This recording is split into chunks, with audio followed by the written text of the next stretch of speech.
Today we're going to be finishing our bird paintings.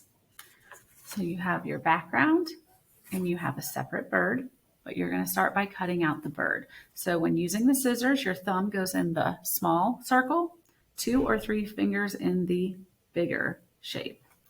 You're going to open all the way. You get the best cuts like this.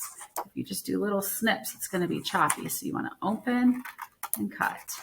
Open big and cut. And when you get to a corner, you want to turn the paper, not your hand with the scissors. So my hand stayed still. I'm turning the paper. Or you could come all the way this way and cut until you meet that last cut. So 2 choices there for trying to. So the birds are cut. Remember, you only have one bird. I just have both because you had a choice of either way. So I'm going to work with this one today. My next step is to glue the bird to the background. So I'm going to flip it over and I'm using Elmer's glue. Now remember, with Elmer's glue, a dot is a lot.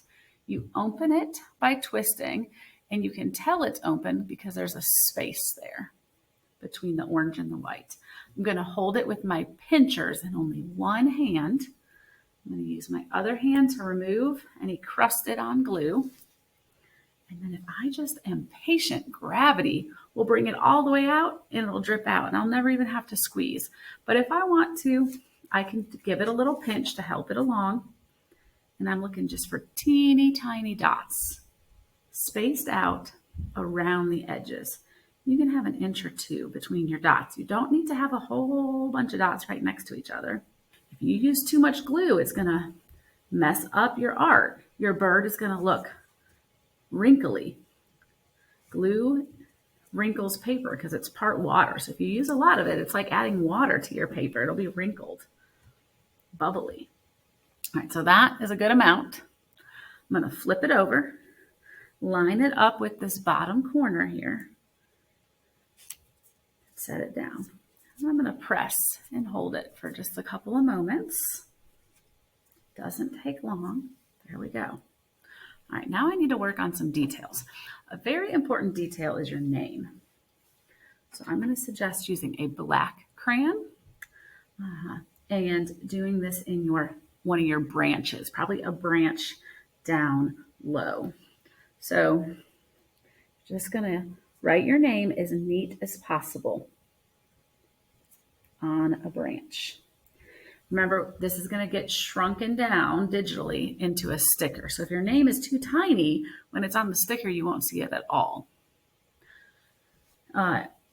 Another thing I can do with the black crayon, if I did not outline with paint, but I decide now that I would like some outlining, I can use the black crayon.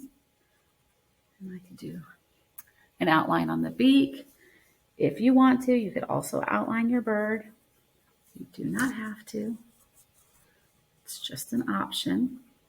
If you forgot to do the wing, you could use a crayon to do the wing. You could do some other details with crayons. Maybe I want to take a brown crayon and put some texture lines on my branches. And then our final step is the snow and the bird's eye. So for that, I have white paint and a Q-tip.